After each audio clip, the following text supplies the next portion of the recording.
Wow.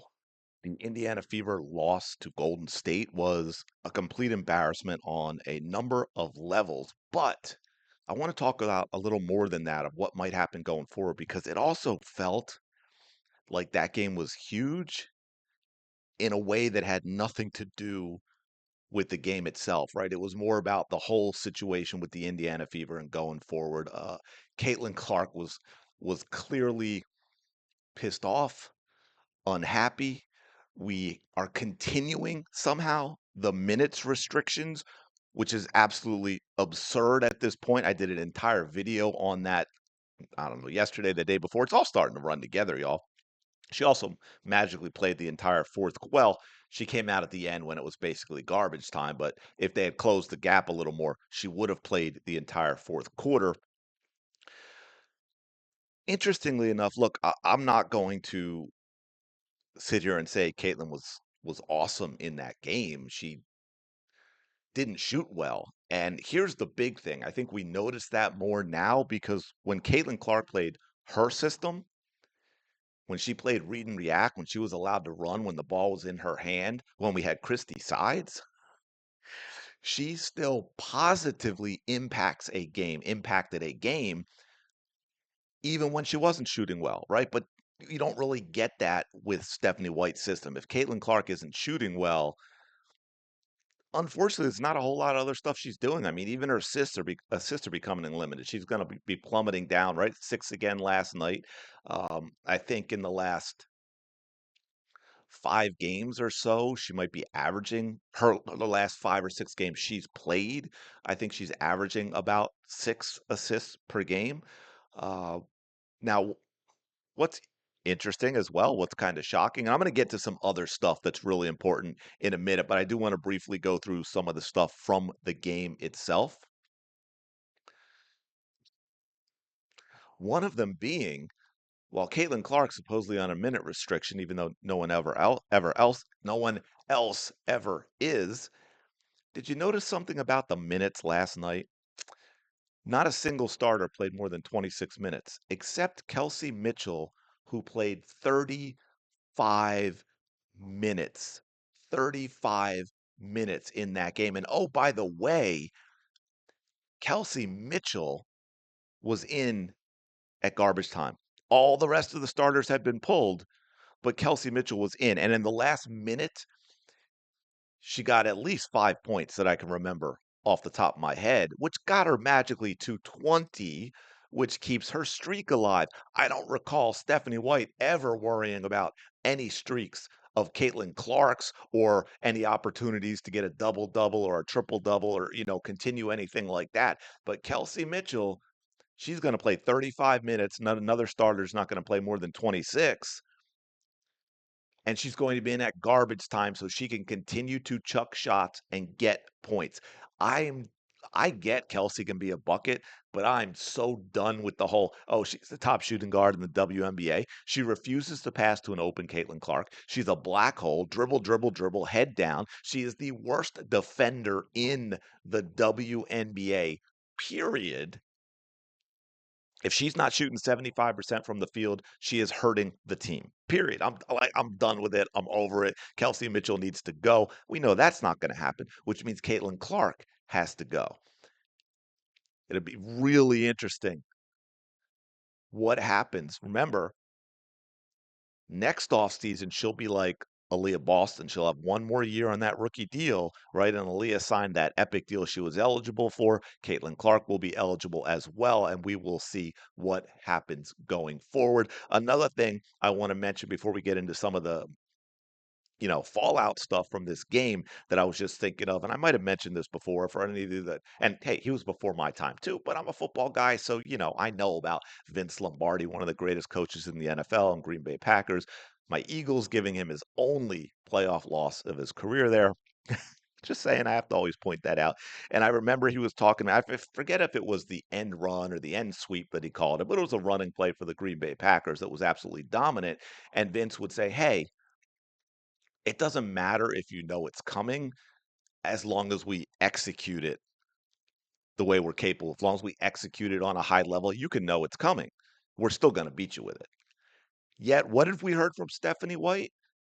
Now we heard before she got here, right, or when she got here about AB and Caitlin Clark's pick and roll game being like Stockton and Malone being the greatest player playing the WNBA, but she doesn't ever use it. She shelved it and she has said herself, well, the other teams know it's coming. So what?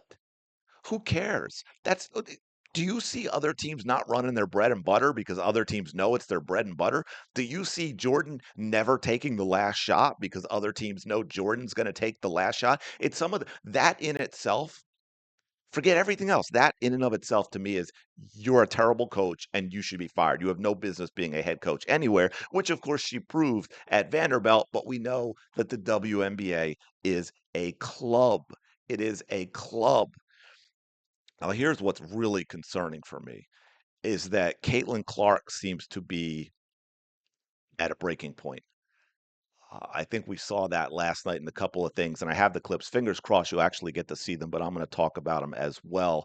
And one of them that I thought was interesting is one word, I guess, is Caitlin Clark got the Indiana Fever back into the game in the third quarter. It was the first time she was playing really any kind of extended minutes for the team, and she got taken out, and she was not happy. Now, to be fair, my guess is, and I haven't gotten a chance to see any of Caitlin's post game to know if she was asked about it. I'm doing this pretty early in the morning. And, my guess is Caitlin would say, oh, I was frustrated with myself because my shot's not falling. But my guess is, in taking a look at this is because she got pulled. That is my guess. So let's take a quick look at this.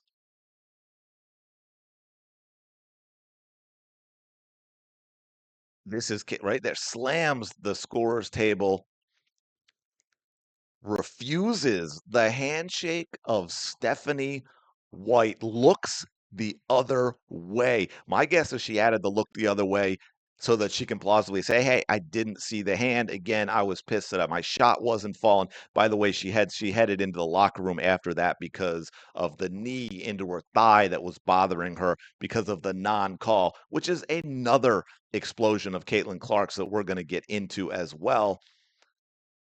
This coach player relationship is getting so bad that we're starting to see things seep out into the public. Although we all know that Caitlin Clark, that's not something Caitlin Clark would ever do purposefully, but it's gotten so bad. She's getting so broken. Her confidence is being eroded. It's being destroyed by her own head coach. And I think that relationship is really, really starting to go south, is where we may see it start to spill out. And it may become something that just cannot continue, whether it's they shelve Caitlin Clark for the rest of the season, or they trade Caitlin Clark, or my God, they actually say, Stephanie White, you got to go. But we may see this come to a head before the end of the season. And like I said, Caitlin Clark wasn't great tonight, but she's got everything against her. You've got this ridiculous minutes restriction stuff that is completely unnecessary. You've got a system you're putting her into that doesn't work at all. You've got teammates who don't support her, which doesn't help. You have a head coach that doesn't support her.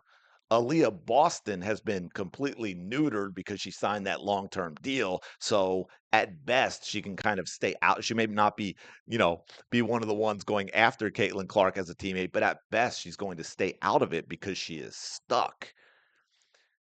All this makes it incredibly difficult for Caitlin Clark to be Caitlin Clark on the court. Now, I want to show you, hopefully, again, this is a little longer. So, again, fingers crossed if you don't see it. Hopefully, you did, though. This is Caitlin Clark on what set off a serious explosion from her that we need to talk about as well.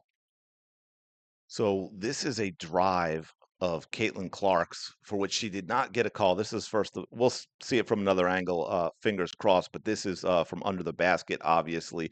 The There's the pull on the leg, on the pull on the arm, and some of the body, and she didn't get a call. I actually think it looks worse from the other angle, but down at the other end of the court, this is after it happened down at the end. So now we have a dead ball down this way, and Caitlin Clark not too happy. She has completely lost it here. And I wouldn't surprise me at this point if she not only doesn't care if she gets thrown out, if she's perfectly happy to get thrown out and may even be trying to get thrown out. Now, a lot of people are going to scream here. Now, here it is from this angle. Uh, You, you'll see the defender come over, body. She hooks the arm.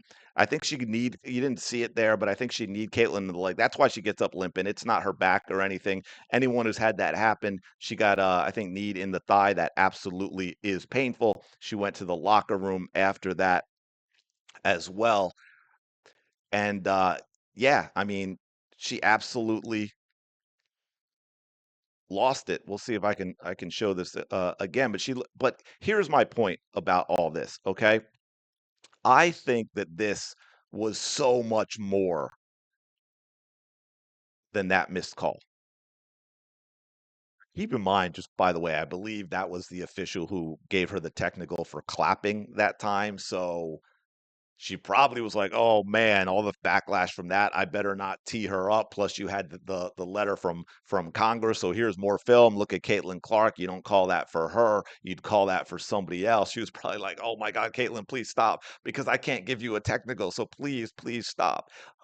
But that was not a typical player, any player, or a Caitlin Clark, typical Caitlin Clark, complaint or explosion about a call. That to me was more like Caitlin Clark is teetering on the edge of a breakdown with everything that's been going on, with everything on her shoulders, with the way she's being treated by her own coach.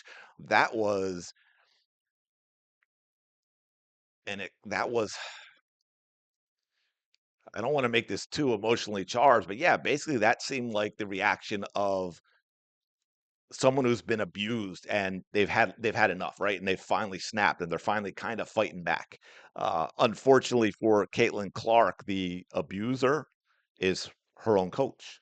Uh, who puts her in the worst situations, doesn't give her any help, doesn't give her any praise, gives her nothing but criticism, never challenges a call for Caitlin Clark that's blatantly obvious and yet challenges things we know won't get overturned for teammates. Caitlin Clark was letting it out. I think a lot of that was directed. Now, don't get me wrong, she was pissed about the non-call, but I think a lot of that was directed at Stephanie White more so than it was at the official. It was a little bit of both. Let me put it that way. And I tell you what, I think fans are getting tired of it. From people contacting me, they're like, they've had enough to the point where, as much as they love watching Caitlin Clark and want to support her, they're like, I feel like I can't tune into Fever games because the Fever get too much out of it. And nothing's ever going to change if they keep seeing, 15, 16, 17,000 people show up and 2.64 million watching on TV. They have zero incentive to change. But for those of you who don't know Stephanie White's actual history as a coach, because they like to only talk about the fact that twice she was at a place in the WNBA for 2 years where she inherited a team that was already really good, and they skip over her disastrous. I can't remember off the top. It was something like 47 and 143, or 49 and 143, or something like that. I think yeah, like 9 players transfer out. Some didn't even care about playing basketball anymore. They just wanted out and away from Stephanie White, who was apparently very emotionally abusive. I think one player even entered therapy because of Stephanie White. This wasn't as crazy as it sounds because it was only 5, 6 years ago. This wasn't the whole transfer portal thing where everyone's transferring all the time. This was players simply who wanted out and away from Stephanie White, which is another shot at the reporters as well, because with everything going on with the Indiana Fever, that is absolutely something reporters should be digging into and checking out. And that is Stephanie White's history at Vanderbilt, because from everything I've seen, it may actually be worse than Cheryl Swoops and her past as a college coach and her abuse as a college coach. I mean, you look at Caitlin Clark's expression there, and that just seemed like to be about so much more than the call. It seemed to be more let a release that she needed for everything of, you've got this one player that from all accounts seems like one of the nicest, most humble people in the world who just wants to go play basketball in a league that she loves, and she's having to deal with all this. It is insane. By the way, question, MHA not playing again, right? We heard that the other game, it was when she got asked because she didn't go on the court. It wasn't said beforehand, by the way, I don't believe, which is odd. It makes you wonder the story that apparently a grandparent had passed away, but it had been like a week before. Well, she's still not playing. I'm telling you, that's not something most professional athletes are going to do. So again, put on the tin foil, but seems like a legit question with Stephanie White. Is it gotten to the point where Stephanie just the locker room's fracturing? MHA is Team Caitlin. Stephanie White ain't having it. There was, don't know what they said, right? So I'm not, but Sophie Cunningham and Caitlin Clark at the end of the game when all the starters were out, but Kelsey Mitchell was in so she could stat pad once again and get to her 20 points. Sophie and Caitlin were definitely deep into a conversation that was just between the two of them. And again, to me, with everything else, in and of itself, without context, I probably don't think much about that. With everything we've seen and learned from this season, I look at that and be like, again, I kind of have I think I have an idea what they're talking about, and I think there are issues in the locker room, although no one's going to say it publicly. But this Stephanie White and this offense and everything she's doing, and the roster that Amber and Kelly put together is destroying Caitlin Clark, destroying her. It's ruining her career. It's one of the worst fits you could possibly have.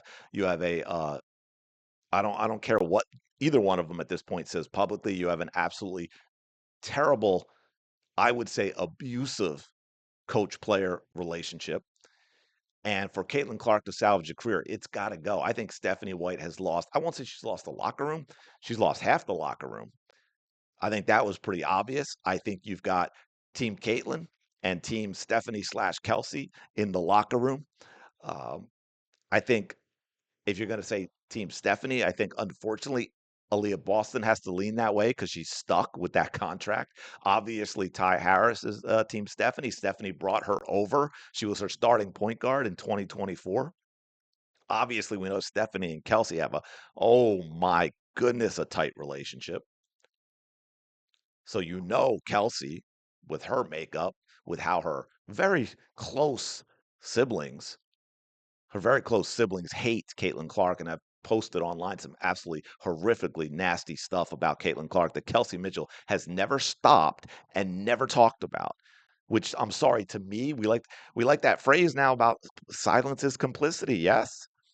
Well, Kelsey Mitchell, if you're that close to your siblings, you're having a conversation with them and saying, "Hey, I don't ever want to see any of that stuff posted about my teammate again," and it ends. Otherwise, you're not all that close with your siblings, and if they keep doing it, you come out and say publicly, "Hey, man, I've told them to knock it off. I don't agree. I think it's gross that they're doing that, and I'm ashamed." That's what you do. It ain't hard to adult, my friends. Well, sometimes it is. But anyway, yeah, I mentioned the AB thing. Um, she can't really speak up. She's stuck.